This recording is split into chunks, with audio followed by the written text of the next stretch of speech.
De volta ao Ministério Amigos da Oração, estamos felizes pelo seu contato. Você que ainda não fez contato com o Ministério, faça agora, inscreva-se no Ministério, será uma bênção em sua vida. Quero lhe convidar agora para o comentário bíblico.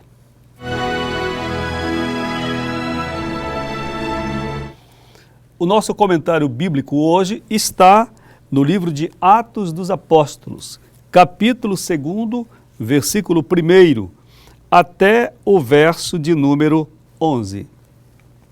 Cumprindo-se o dia de Pentecostes, estavam todos reunidos no mesmo lugar, e de repente veio do céu um som, como de um vento veemente e impetuoso, e encheu toda a casa em que estavam assentados. E foram vistas por eles línguas repartidas como que de fogo, as quais pousaram sobre cada um deles. E todos foram cheios do Espírito Santo e começaram a falar em outras línguas, conforme o Espírito Santo lhes concedia que falassem. E em Jerusalém estavam habitando judeus, varões religiosos de todas as nações que estão debaixo do céu. E correndo aquela voz, ajuntou-se uma multidão, e estava confusa, porque cada um os ouvia falar na sua própria língua. E todos pasmavam e se maravilhavam, dizendo uns aos outros: pois que? Não são galileus todos esses homens que estão falando? Como, pois, os ouvimos cada um na nossa própria língua em que somos nascidos? Partos e medos, elamitas, os que habitam na Mesopotâmia, e Judéia, e Capadócia, e Ponto, e Ásia, e Frígia, e Panfilha, Egito, parte da Líbia, junto a Cirene, e forasteiros romanos, tanto judeus como prosélitos, e cretenses, e árabes, todos os temos ouvido em nossas próprias línguas falar das grandezas de Deus. É interessante este texto. Eu penso que depois dos evangelhos, ele é o texto que abre o capítulo da igreja. E eu acho muito interessante, primeiro do ponto de vista da grande ideia, vamos dizer assim, se podemos dizer, que Deus tem nesta Escritura, ou neste tempo que a Escritura narra. Como você fundaria um grande trabalho que você quisesse ser um trabalho global? O que você faria para que a sua ideia, a sua criação explodisse e se tornasse conhecida de todo mundo? Olha, é impressionante a inteligência de Deus. Ele envia o Espírito Santo no momento certo em que todo mundo está ali pronto para começar a missão que o Espírito Santo tem, quem capacita a fazer.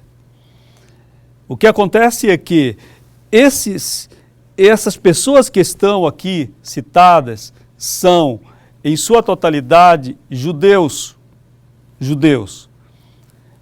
No período em que nós lemos esta palavra, o mundo estava bastante disperso.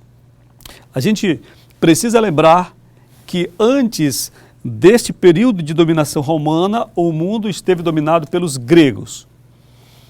E no período grego, nós vemos que a expansão pelo próprio, assim conhecido, helenismo, do Império de Alexandre Magno, levando a cultura grega para o mundo conhecido da época, certo? Fez com que judeus se espalhassem pelo mundo inteiro.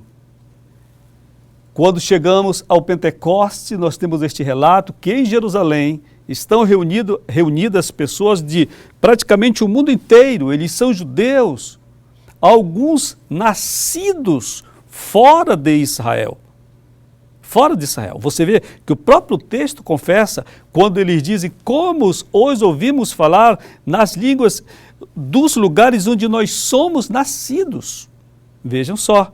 Então, pela religião, todo judeu se esforçava para, na Páscoa, no Pentecoste, nas festas principais, estar em Jerusalém. Jerusalém estava cheia e Deus então envia o Espírito Santo. Este texto é extraordinário.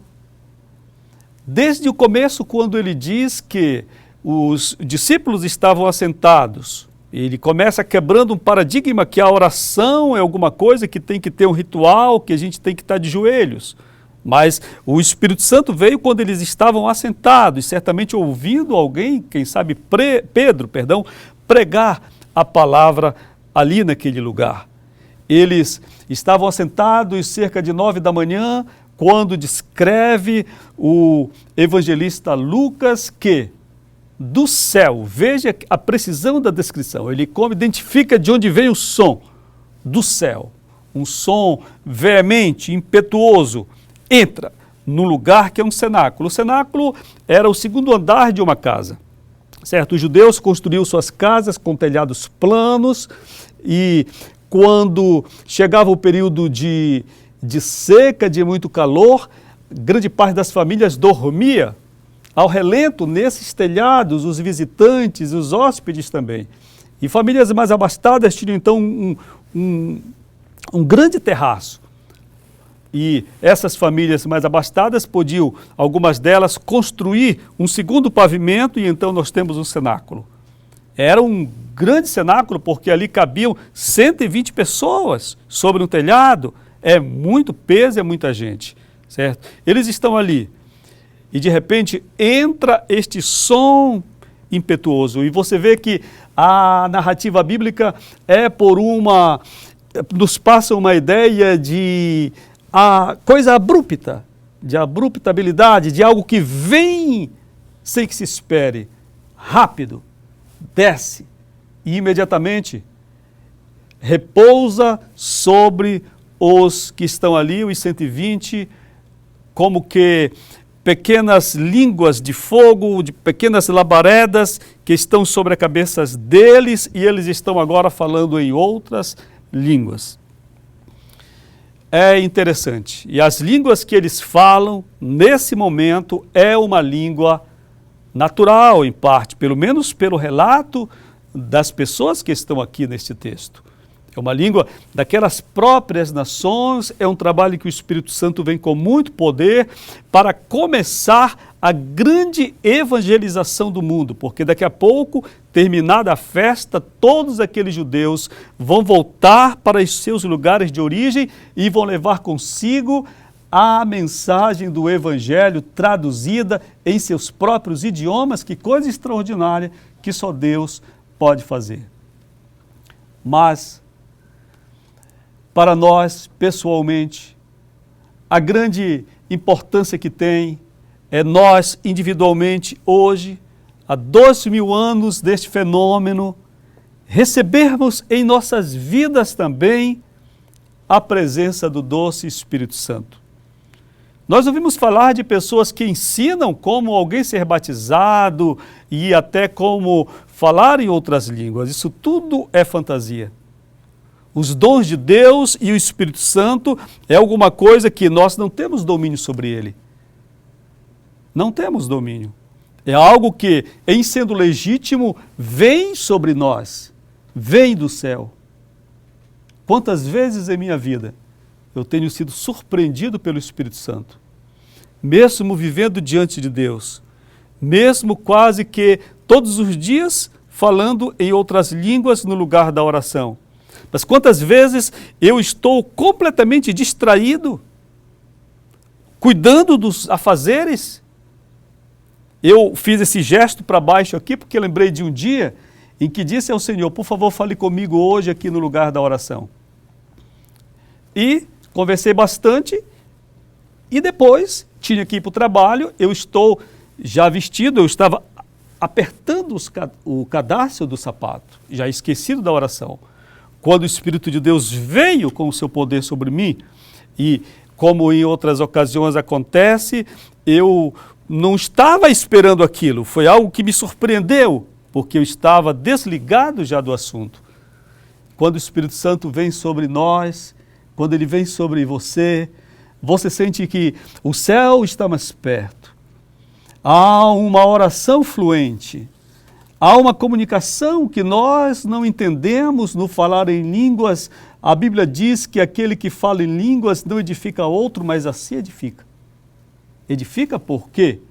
Porque é uma linguagem espiritual entre o nosso espírito e o Espírito de Deus. Em quase 40 anos, batizado no Espírito Santo, eu percebo que nessas horas é como se o Espírito Santo estivesse orando e apresentando as grandes questões da minha vida e tratando com paz sobre mim e sobre todas as coisas que Ele pretende fazer através da minha vida. São segredos de Deus, mistérios que nós não conhecemos. Hoje, há pessoas que se perdem nessa questão, nós sabemos.